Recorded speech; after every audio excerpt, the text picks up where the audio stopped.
You're listening to the CyberWire Network, powered by N2K. At Cummins, innovation is in our DNA, and we have a history of industry-changing breakthroughs. Now, as we fight climate change and embark on a zero-emission future, we are on the verge of our next big breakthrough. Join us on March 8th and witness history in the making. Find out more at cummins.tech/nextbreakthrough.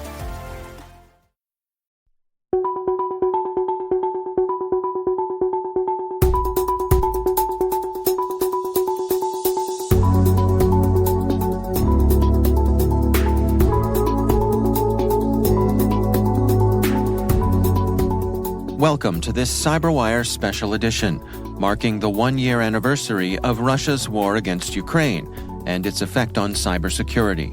As the war has raged on, it's had major impacts on cybersecurity, both in Ukraine and around the world.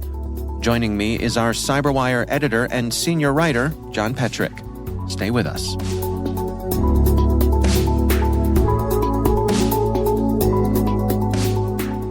It is my pleasure to welcome to the show John Petrik. He is the CyberWire's editor and senior writer. John, welcome back. It's good to be here, Dave. Thanks. So as we are recording this, it is just past the one-year anniversary of Russia's invasion of Ukraine, and I wanted to take this opportunity to kind of take stock with you, what happened, where we stand, what we expected to happen versus the reality, all those sorts of things. Can we start off with just the big picture? Where do things stand today, particularly looking at the cyber angle of this war against Ukraine? Sure. The big surprise that I think has taken everybody by surprise has been the Russian failure to end this war quickly.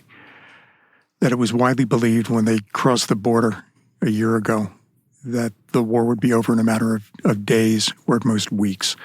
That the Russian advantages in preparation and in manpower and in equipment were regarded as being so dominant that Ukraine would have little chance. Some of that's a matter of mistaken perspective, that Ukraine is not a tiny country. Ukraine is about the size of Texas in area. It's got a sizable population. So this is not a small place. This is not like Russia invading Luxembourg. Okay? So Ukraine itself is big, and while not nearly as big as Russia, still disposes of a fair number of resources. So the Ukrainians had more capability than they were generally given credit for. But the big surprise in the big picture has been abysmal Russian combat performance, and I think there's no other way to describe it than that way. Their equipment hasn't functioned as designed. They haven't been able to maneuver effectively. They haven't been able to combine their arms. Combined arms means integrating tanks, infantry, artillery, air, cyber, other forms of electronic warfare into a single operation where they support each other. They haven't been able to do that. They haven't shown an ability to maneuver in particular. The army is pretty clearly road-bound from the video you see. They have a tough time moving off the road, probably because they have difficulty not getting lost, because they're not accustomed to moving off the roads. And with that kind of force, you're not going to be able to take and hold ground. And in fact, they've lost a great deal of the ground they took in those initial days. And the Ukrainians have continued to apply pressure to them, pushing them back throughout. So that's been the big surprise. Almost on a daily basis, we're talking about on our podcast how the cyber aspects have not lived up to the expectations. What do you make of that? I think that there was a lot of inflated hype about cyber activity. How many times have you heard people talk about the possibility of a cyber Pearl Harbor? There's a bolt from a blue that's going to suddenly turn the lights off across an entire continent. And we've seen smaller destructive attacks work. We've seen it twice in Ukraine. In 2015, 2016, there were Russian attacks that did, in fact, take down for a period of several hours, a number of hours, sections of the Ukrainian power grid. So the idea was, well, if this is just staging, if this is just training, if this is just preparation, how much worse would it get when they actually went to war? In fact, it's harder to do that than one might expect. And it's easy to misread things, to think that there are capabilities that in fact don't exist, because offensive cyber is just more difficult than it appears to be. Do you remember the appearance of the Mirai botnet? Sure. That came out during a week when the NATO Cyber Center of Excellence was having meetings down in Washington, was holding a conference in Washington, D.C. And there were well-informed, intelligent, high-ranking people there talking about Mirai. And the consensus among them was that this thing that's just come out over the last couple of days is obviously a Russian proof of concept.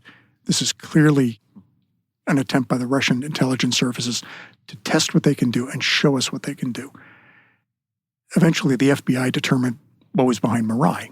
About a week or two later, who was behind Mirai? It was a knucklehead undergraduate at Rutgers who was trying to gain an advantage in selling things to Minecraft players. Right.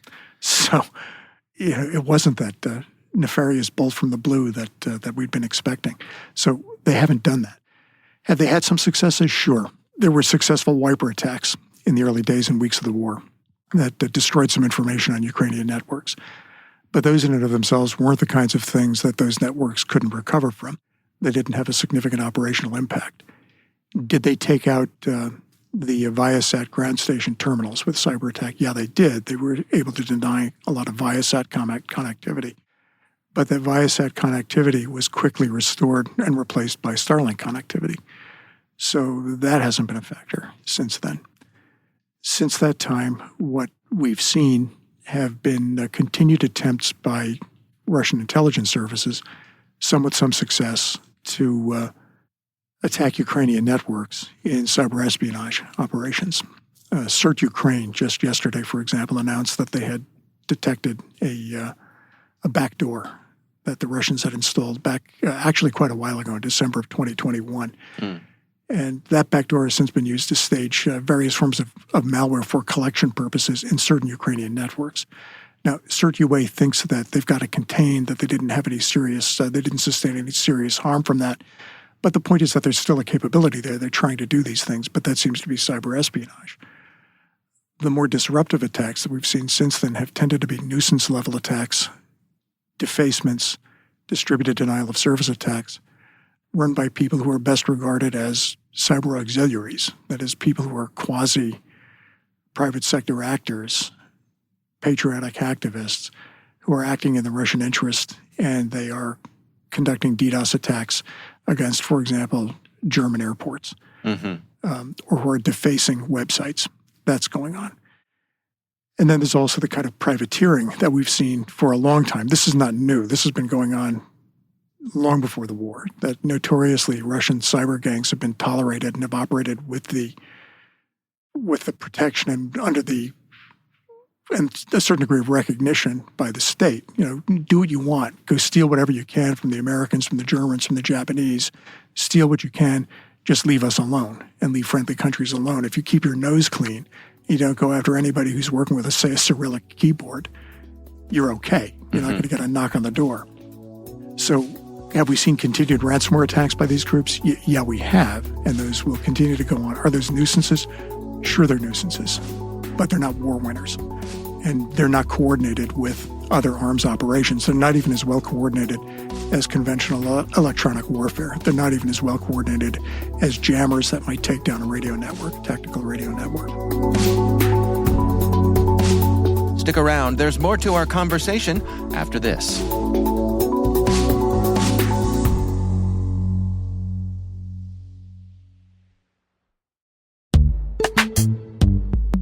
Hey, CyberWire listeners, it's Dave, host of the Daily Podcast. CyberWire has joined forces with CyberVista, a cybersecurity training company, to form N2K Cyber. We're the world's first news-to-knowledge network to put you in the know on the latest in the industry, on your team, and on the stuff you need to advance your career, all in one place. CyberVista provides online, data-driven training for top industry certifications like Security Plus and CISSP, technical and adjacent roles for SOC or IT, plus high-touch professional services solutions for enterprise teams. CyberVista offers a curated experience that's informed by data and leading workforce experts, so your team gets the training they actually need when and how you want it. Visit cybervista.net/workforce to learn more about training opportunities for yourself or your team. That's cybervista.net/workforce to learn more.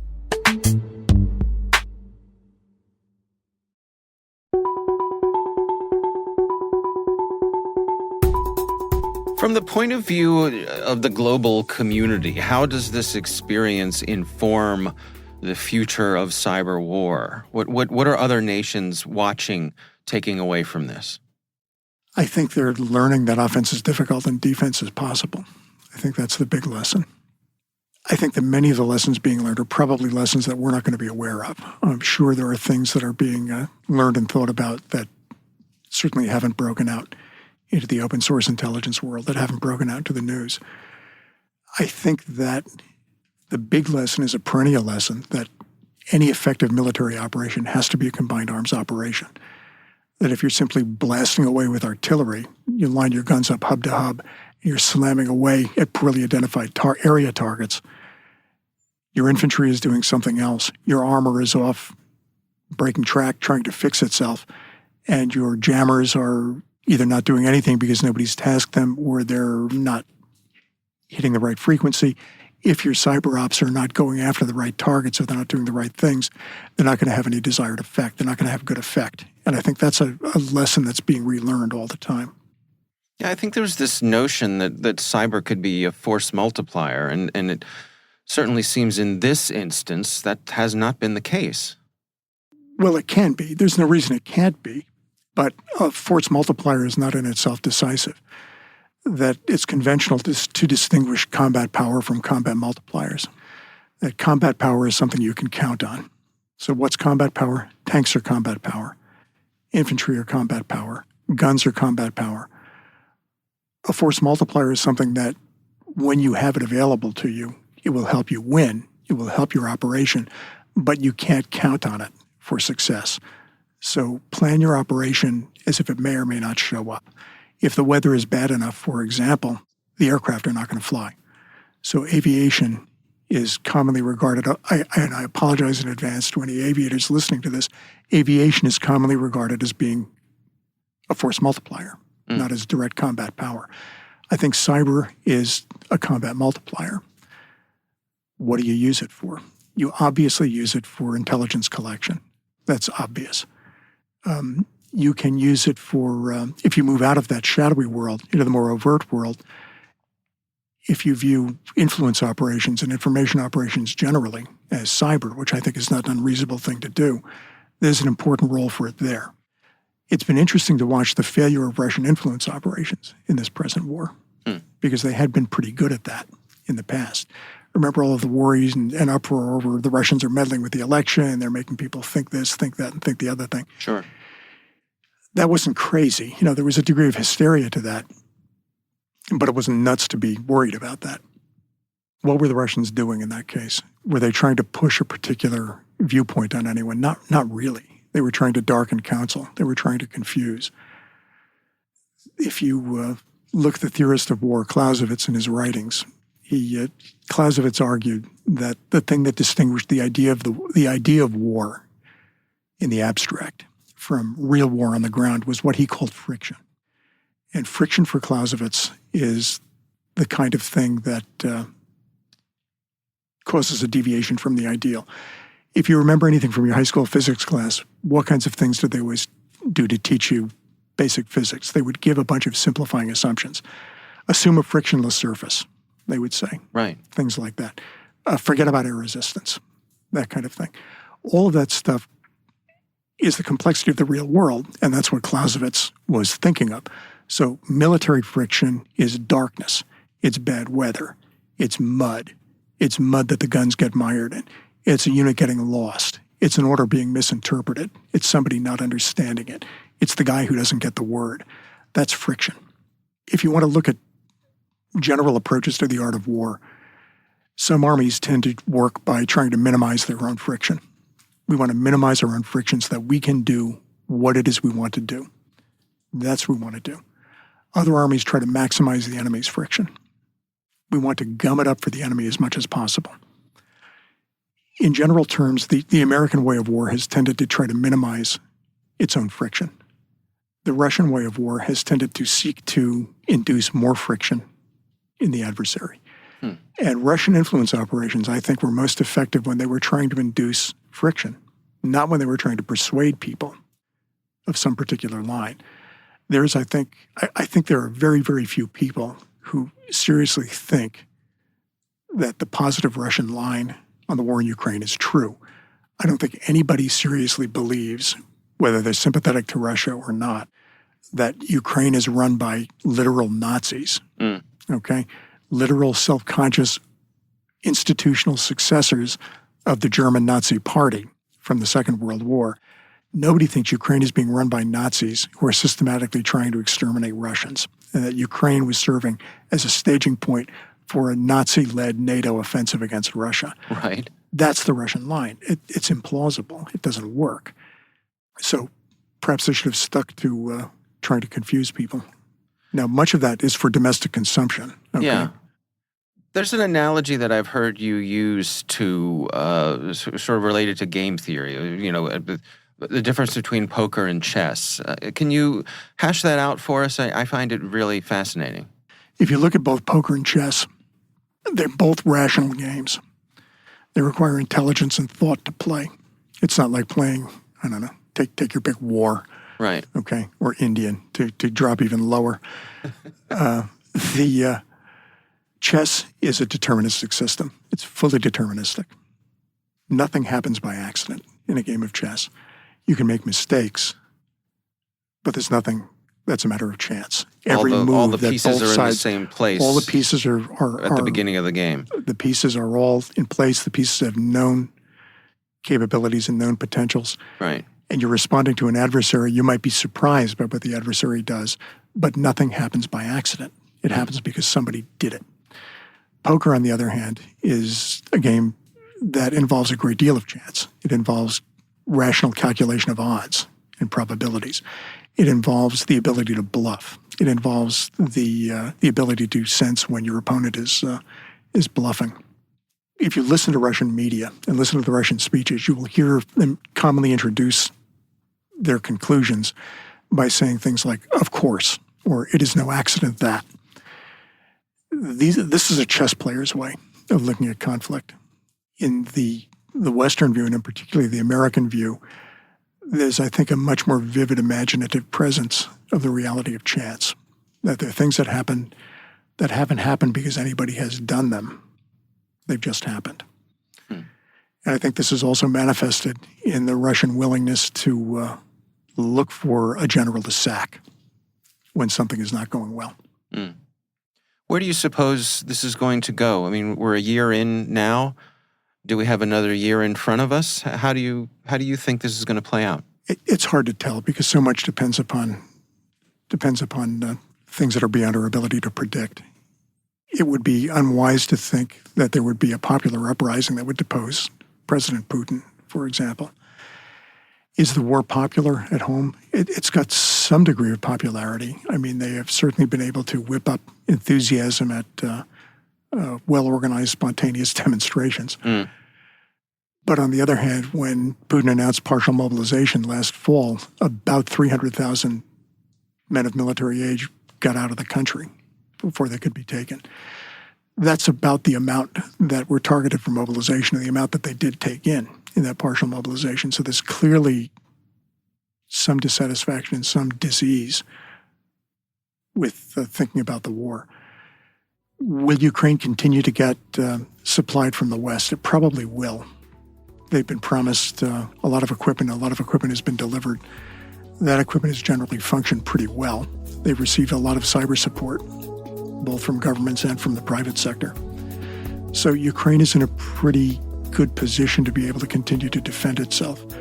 Whether they'll be able to take the offensive effectively against Russia on a large scale remains to be seen, and I would watch for that as the weather improves a little bit over the next couple of months and as the new stocks of ammunition and equipment arrive.